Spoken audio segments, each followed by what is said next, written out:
Si hablamos de Daney, sin duda estamos haciendo referencia a uno de los mejores críticos del cine. A su vez, también encontramos una riqueza en la crónica del deporte blanco como lo es el tenis. Nos desplazamos por los pasillos del Centro Cultural Recoleta y en la edición 16 de Bafisi encontramos una charla muy interesante.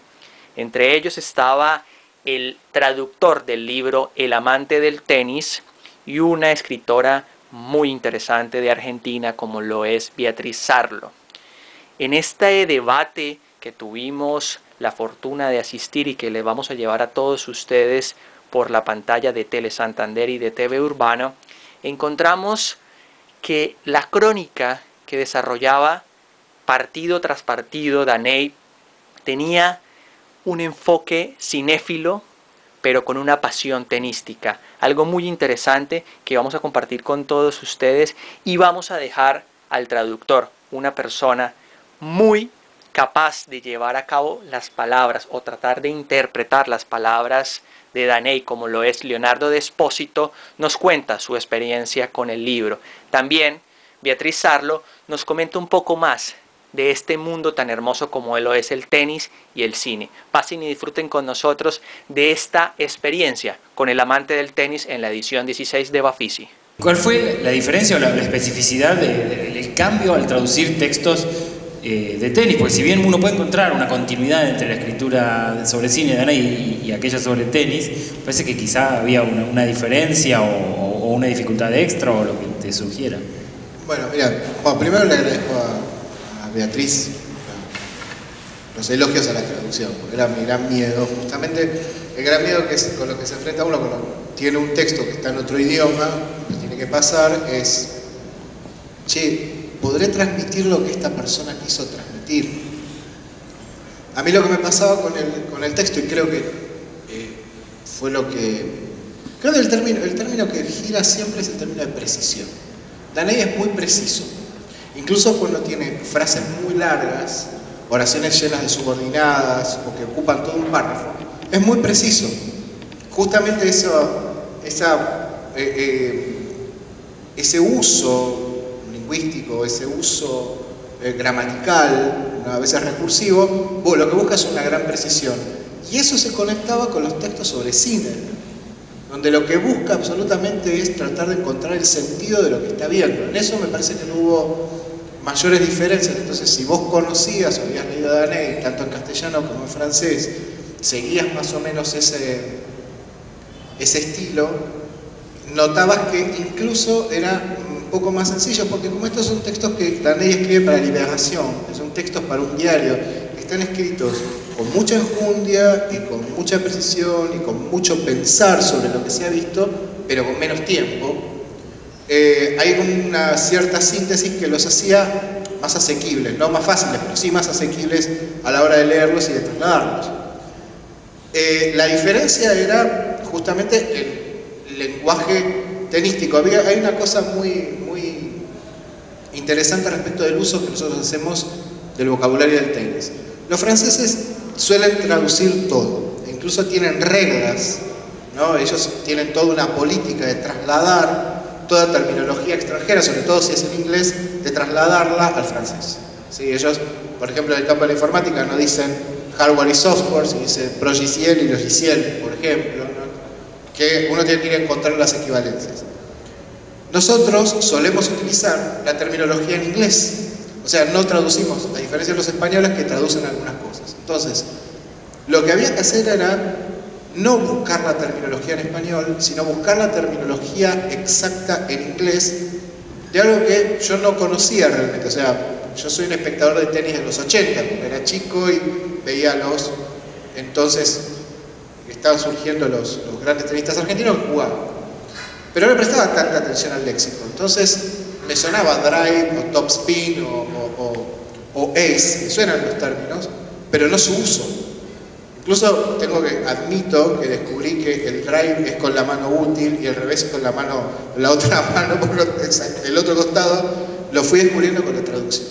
Ese fue el mayor problema fue ese, pero después como uno tenía incorporada la mirada de Daney respecto de los acontecimientos y de la imagen en movimiento, que parece que es lo que le da continuidad a todos los textos y a toda la obra, no resultó tan complejo, o por lo menos no estableció grandes diferencias respecto de traducir un texto de cine.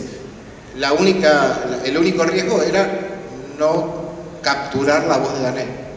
Creo que eso fue digamos, donde había que tener mayor cuidado. Es decir, bueno, este señor tiene un estilo, es lo que decías vos, hay un fantasma y una voz que dice, bueno, si uno la lee de cierta manera y está mal, no, esto no es Daney, uno se da cuenta.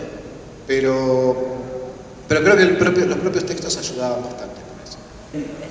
La precisión literaria con la que Daney está hablando, no acá de tenis, sino de una tenista, que es Gabriela Sabatini, a quien él descubre en Roland Garros 1983. Descubre porque Gabriela estaba llegando ahí. Y la describe, voy a citar textualmente, dice: Gabriela Sabatini es una bronceada alucinación de fluidez y juventud. Una bronceada alucinación de fluidez y juventud. Esta frase no necesariamente tiene que ver con el saber del tenis, tiene que ver con la construcción de un personaje. Por eso abrí hablando de la perspectiva literaria, cronística, como se suele decir ahora, que la crónica es reconocida como género literario, la perspectiva cronística con la que Daney interviene respecto del tenis. Después podemos hablar de su saber porque sabe mucho.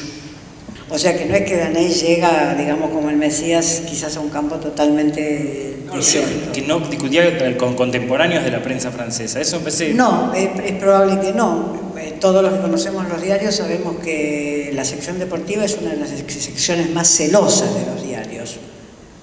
A cualquier periodista o cualquier ensayista que colabora habitualmente en muchas de las secciones de los diarios, incluidos espectáculos, la sección deportiva le está completamente vedada, siempre. La sección deportiva. A la sección deportiva entran y salen después gente que va a ser periodista de muchas secciones, pero la sección deportiva es una sección cerrada en los diarios. No sé por qué, pero es así. Pero no sé cómo funcionaba esto en el caso de Liberación.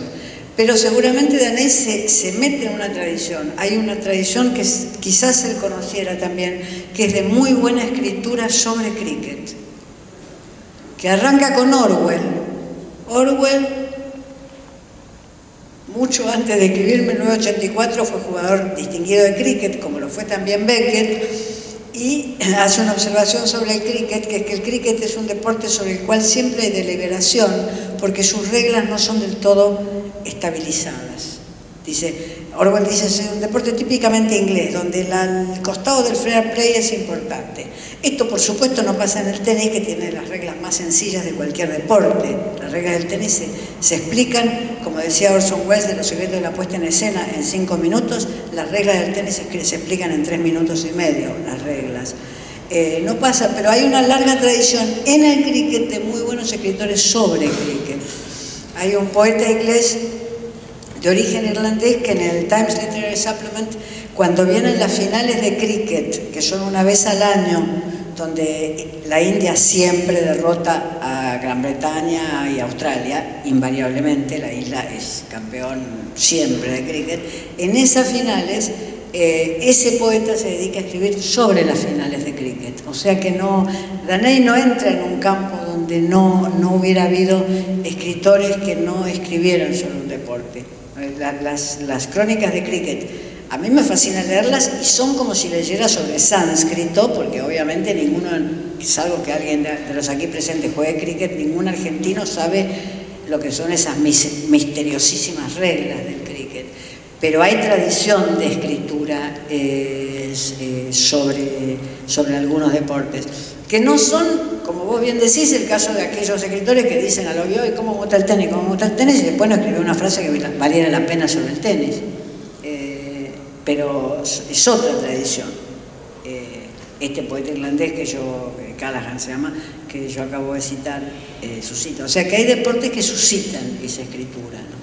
Una de las cosas que me pasó con el libro, y ahora que vos mencionaste el tema de la crónica, creo que Daney estaba construyendo una novela, no se dio cuenta, pero que todo el libro se puede leer como una novela. En algún momento, cuando habla, creo que es del campeonato de 1985 del Roland Garros, que está constantemente interrumpido por la lluvia, 85 o el 88, constantemente interrumpido por la lluvia, dice, bueno, no tenemos tiempo de habituarnos a lo que pasa con los jugadores porque en realidad un campeonato de Grand Slam es como una gran novela que se va tejiendo de pequeñas historias. Entonces, con esto no podemos. Pero lo que sí me parece es que al hacer esa novela, él va mostrando, va contando, va generando como héroes y villanos que a la vez van cambiando a medida que van pasando los campeonatos. A mí el caso, digamos, yo no podría discutir con él, sí podría discutirle digamos, si vos querés, yo lo que hice fue encontrar otro punto de vista que me justificaba cosas que no me gustaban y que me empezaron a gustar a partir del libro, por ejemplo McEnroe. O sea, a mí me ponía como pibe chico que veía tenis, me sacaba McEnroe. Pero vuelto a leer, incluso busqué videos de la McEnroe y decía, caramba, este hombre tenía razón, este tipo era maravilloso, ¿no? El que le dio la razón fue Adam Sandler, porque es el tenista recuperado que lo pone en las películas, porque es el mismo tipo de humor, el humor que se enoja, el personaje furioso que hace Adam Sandler está inspirado en McEnroe y está en las películas. When you're crying, you bring on the rain. Stop your sighing. Won't you be happy again? When you're smiling, keep on smiling. Oh, shit! I said over easy!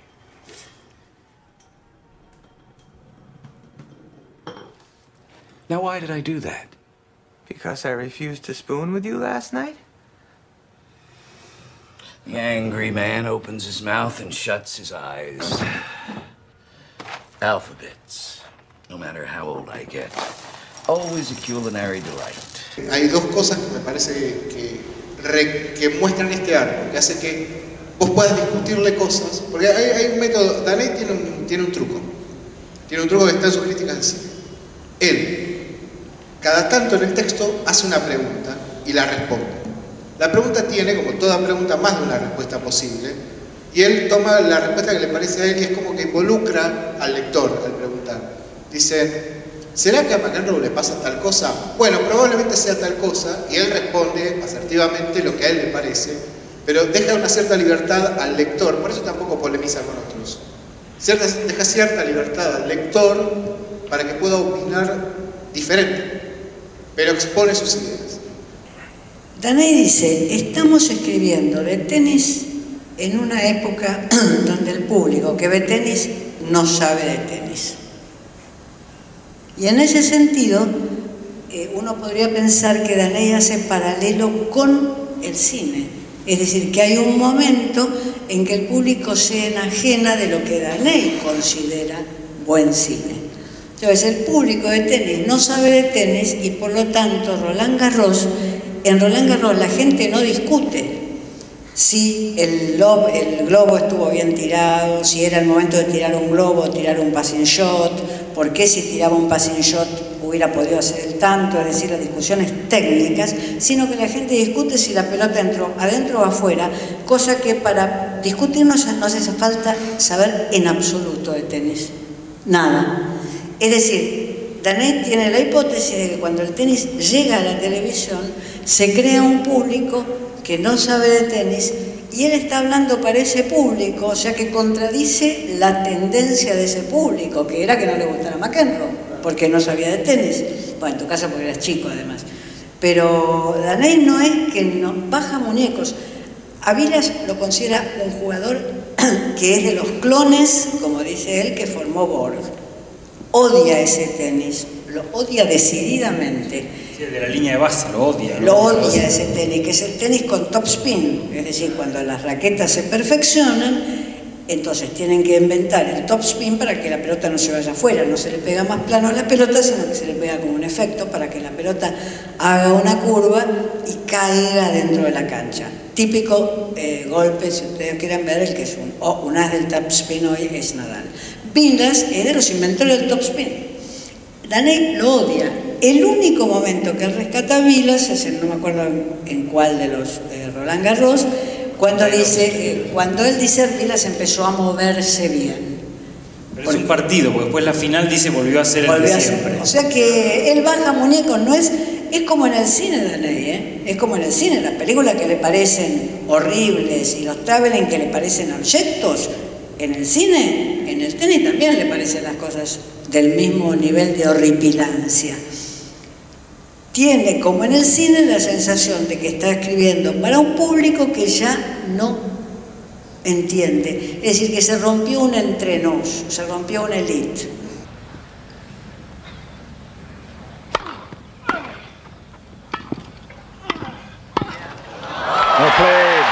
Con Borges todavía había como un sistema, ¿no? O sea, era el centro del universo y Borges se va. O sea, a partir después del primer capítulo, del tercer capítulo del libro, Borges se retira. Y cuando Borges se retira, hay un montón de tensiones y de fuerzas que tienden a reorganizarse y termina siendo reorganizada. Yo creo que eso no lo dice nunca, Daney, esto es una hipótesis mía. La televisión ocupa el lugar de organizador que tenía Borges como el rival a vencer, el estilo que primaba en las canchas, etc. Algunas precisiones que yo digo, esto es el libro, esta es la percepción de Daney. Daney es un hombre de frases, es decir, creo que se ha sentado una escuela de interpretación del traveling sobre su traveling de Capó, digamos. Daney es un hombre de frases. Entonces, cuando él dice son los remates de un saltador en largo, está viendo el remate de la cintura para abajo, que es donde decide la fuerza del remate y la precisión del remate, y no de la cintura para arriba. Esa frase es extraordinaria, marca un enorme saber técnico y un enorme saber desde dónde se analiza el plano. ¿Desde dónde se analiza el plano? Este plano se analiza en su parte superior, se analiza en su rincón derecho, se analiza en su rincón izquierdo o abajo. El remate, él dice, saltador en largo. ¿Por qué? Porque el remate se juega ahí. Los grandes rematadores tienen esa pierna que sale para adelante en el momento en que están bajando la raqueta. Ese es uno.